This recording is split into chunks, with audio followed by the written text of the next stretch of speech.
Aujourd'hui, je vais te parler de la peur du jugement et comment se libérer du regard des autres.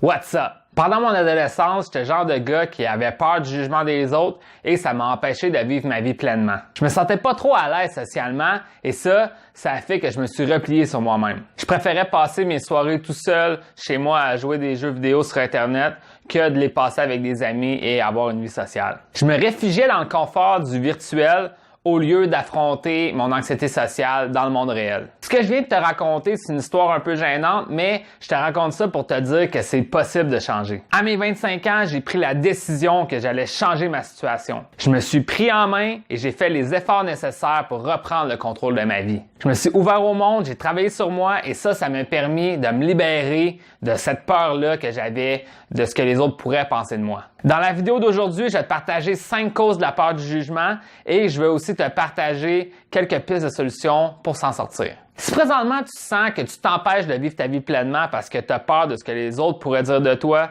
bien, je sens que les conseils que je vais te donner aujourd'hui vont pouvoir t'aider. C'est bon? Alright.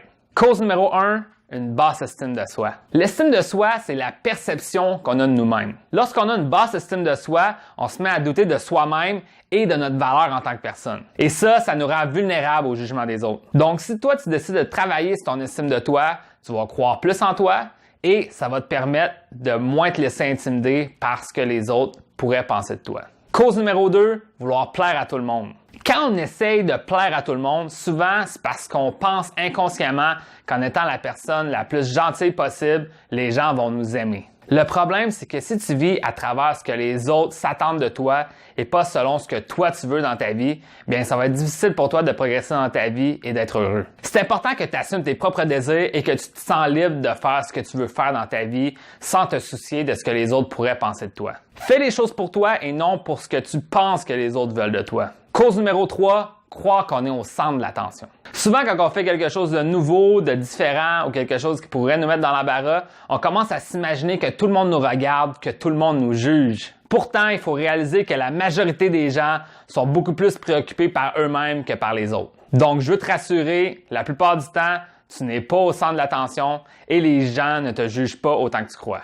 Cause numéro 4, prendre trop à cœur les critiques. Pour certaines personnes, c'est dur de prendre la critique. Si c'est ton cas, je veux que tu saches que ce que les autres disent, c'est un jugement, c'est une opinion, c'est pas les faits réels. Et peu importe ce qu'on fait, il va toujours avoir quelqu'un qui pourra te critiquer de l'avoir fait. C'est la vie, on peut pas toujours plaire à tout le monde. Cause numéro 5, côtoyer des personnes toxiques ou manipulatrices. Justement, parlant des critiques, il y a certaines personnes qui ont tendance à juger les autres seulement pour se remonter eux-mêmes. Ils jugent les autres pour se donner de l'importance. Ils font ça pour se libérer de la colère ou de la frustration vis-à-vis d'une situation qui n'a probablement aucun lien avec toi. Si tu portes trop attention à ce que ces gens-là disent, bien ça va affecter ton estime de toi et ça va te rendre malheureux. Donc, je te conseillerais de pas trop écouter ce genre de personnes-là et même, je te conseillerais de peut-être éviter d'avoir ce genre de personnes-là dans ta vie. Bon, maintenant que c'est dit, voici ce qu'il faut que tu fasses maintenant. Pour régler un problème, souvent, la première étape, c'est prendre conscience de son problème. Donc, c'est important que tu comprennes mieux la source de ta peur du jugement des autres. Voici ce que je te conseille de faire maintenant. Prends un crayon et un carnet parce qu'on va prendre des notes. Si tu préfères, tu peux aussi utiliser une application pour prendre des notes sur ton cellulaire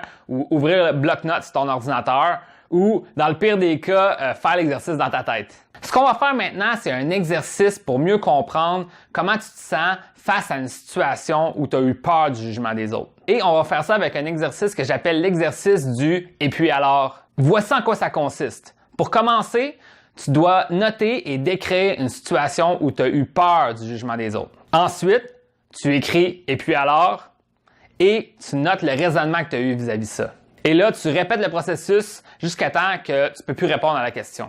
Laisse-moi donner un exemple, ça va t'aider à comprendre. Disons qu'au travail, on te demande de faire une présentation à d'autres employés et tu hésites de le faire parce que tu as peur de parler en public. Voici un exemple que tu pourrais noter. Je ne veux pas parler devant les autres parce que j'ai peur de manquer mon coup et les autres vont me juger. Et alors, les gens vont croire que je suis stupide, pas sociable et que j'ai pas d'amis. Et alors, je vais me sentir humilié, les gens vont rire de moi et ils vont parler dans mon dos. Et alors, ça se peut même qu'on me renvoie de la compagnie. Et alors, si je me fais renvoyer, j'ai peur qu'aucune autre compagnie va vouloir m'engager dans le futur, etc.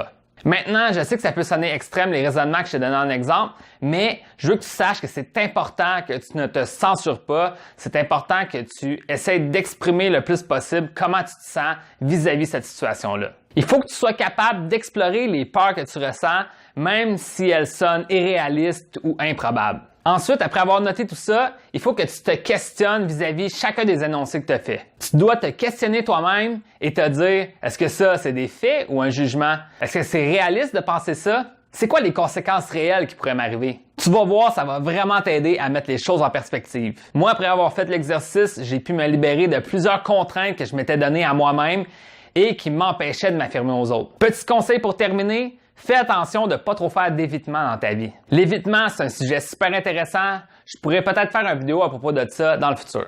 Mais dans le fond, l'évitement, c'est le fait de se comporter d'une manière à éviter les choses qu'on a peur au lieu de les affronter. Mais tu sais, plus qu'on évite nos peurs, plus que nos peurs grandissent. C'est donc important pour toi d'affronter tes peurs au lieu de toujours essayer de les éviter. Évidemment, il faut y aller de façon progressive, une étape à la fois, comme on dit. Donc voilà, c'était les conseils que je voulais te donner aujourd'hui. J'espère que tu as bien apprécié. Si tu as aimé cette vidéo, laisse-moi un like et abonne-toi. Et on se voit dans une prochaine vidéo.